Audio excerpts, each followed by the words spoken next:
À Béton, on danse à l'espace Nelson Mandela, on découvre le patrimoine du Havre avec les balades architecturales, mais dans les deux cas, ça creuse et ça tombe bien.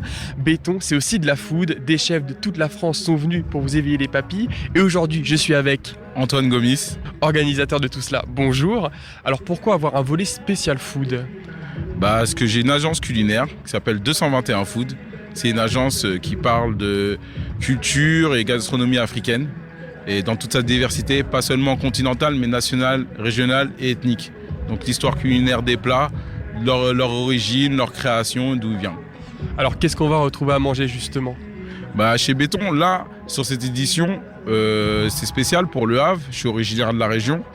Et sur cette édition, on a voulu, moi, transmettre tout ce que j'ai vécu, tous mes souvenirs d'enfance, c'est-à-dire toutes les différentes vagues migratoires qu'il y a eu sur la ville du Havre. C'est une ville portuaire, c'est une ville qui est chargée d'histoire et qui est bourrée de diversité culturelle et communautaire surtout. Et sur ça, c'est des cuisines justement qui ne sont pas trop présentes sur la ville qu'on a voulu amener sur ce festival. De manière justement sur un festival finger food moderne avec des chefs d'une nouvelle génération très talentueux et qui ont amené eux tous soit des souvenirs de leurs origines ou des souvenirs de leur enfance, de ce qu'ils mangeaient et de ce qu'ils ont partagé culturellement, soit dans leur vie, dans leur foyer, dans leur quartier, au quotidien ou tout simplement ce qu'ils ont aimé. Alors justement, on va retrouver beaucoup de food africaine. C'est Afrique subsaharienne au niveau du Maghreb ou c'est un mélange un petit peu de tout ? Exact. Justement, l'agence 221 Food, on parle de cuisine africaine et c'est pas uniquement de cuisine subsaharienne ou nord-africaine. Comme je vous ai dit, le but c'est de parler de cuisine nationale et régionale. Le but c'est de, comme en France, comme pour un bœuf bourguignon ou une quiche lorraine, c'est la même chose en Afrique. C'est-à-dire qu'en Afrique du Nord, il n'y aura pas que le couscous. On va aller dans différentes régions du Maroc ou de l'Algérie, on va manger totalement différemment. Comme dans l'Afrique subsaharienne, on va être proche des côtes, ça va être plus de la seafood, du poisson. On va être plus dans les terres ou avec de la volaille ou de la viande.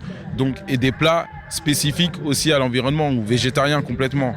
Donc sur cette édition, j'ai ramené plusieurs chefs qui ont ramené des cuisines de leur histoire, telles que Mélissande, qui est une chef originaire de Marseille, autodidacte, qui nous ramène une cuisine inspirée de ses origines et de ses voyages et cultures. Mélissande qui nous ramène une cuisine taïwanaise avec un onigiri revisité. Elle est d'origine vietnamienne, centrafricaine.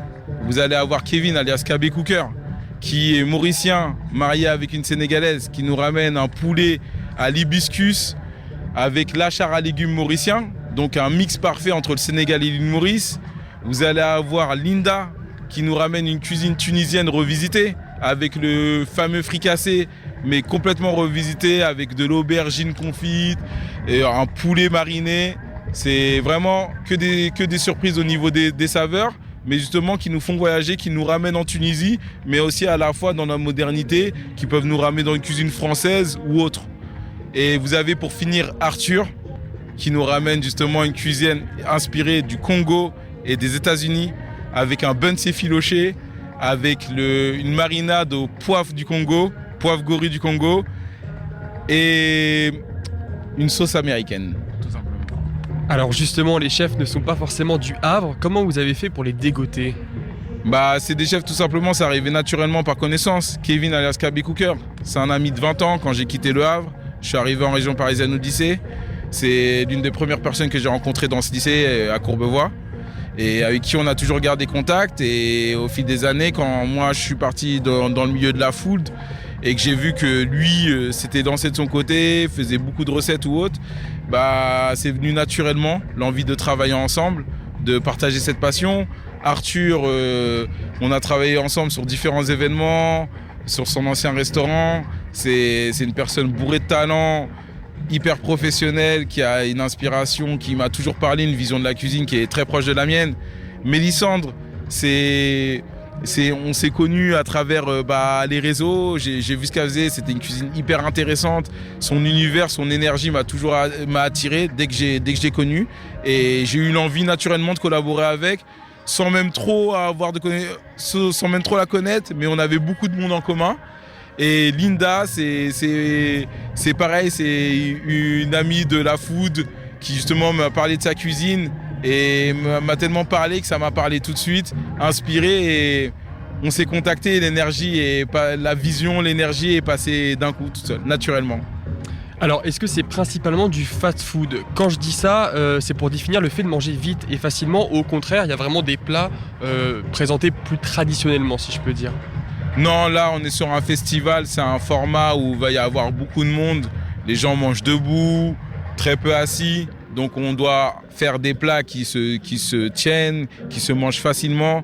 Donc, on va appeler plus ça de la finger food et moins du fast food, parce que c'est des plats très élaborés, mais qui sont faits d'une manière à ce que les gens puissent le manger assez facilement. C'est-à-dire, le buns d'Arthur, c'est une cuisson effilochée de 12 heures, c'est une cuisine c'est une cuisine plus élaborée, plus technique, mais pourtant, on va le manger comme un hamburger. Le nigiri de Mélissandre, qui est le gâteau de riz traditionnel, c'est une préparation très longue, c'est des marinades qui ont beaucoup de saveurs, mais pourtant c'est fait pour être pratique. On a fait à manger pour que ce soit pratique, sans que ce soit du fast-food. Et justement, il y a aussi une seafood à la halle aux poissons. Qu'est-ce que c'est?